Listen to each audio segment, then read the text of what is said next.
Da oltre 2 anni percepivano il reddito di cittadinanza, peccato che non ne avrebbero avuto diritto. Sono state individuate dalla squadra mobile denunciate 2 sorelle rom di 30 e 34 anni domiciliate nel quartiere di San Liberale. Noi abbiamo quantificato un danno, una perdita per quasi poco più di 40.000 euro.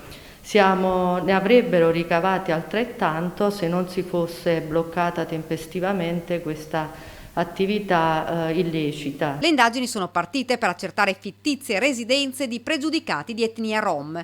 Durante i controlli sono state individuate queste 2 donne che formalmente non avevano la residenza a Treviso, ma di fatto abitavano nel quartiere. Poi gli accertamenti incrociati con i dati dell'INPS e la scoperta. Percepivano in entrambi i casi il reddito di cittadinanza sulla base di false dichiarazioni mendaci che ha consentito purtroppo a queste persone di beneficiare del reddito di cittadinanza per un lungo periodo. Un lavoro certosino, quello degli uomini della squadra mobile, anche con la collaborazione dell'INPS di Treviso. Le 2 donne, deferite all'autorità giudiziaria, rischiano fino a 6 anni di reclusione. Inoltre è stata immediatamente avviata la procedura con la revoca del sussidio e il recupero delle somme di denaro indebitamente percepite. Controlli ed indagini che continueranno. Abbiamo stretto questa collaborazione con l'INPS e stiamo approfondendo altre posizioni, altre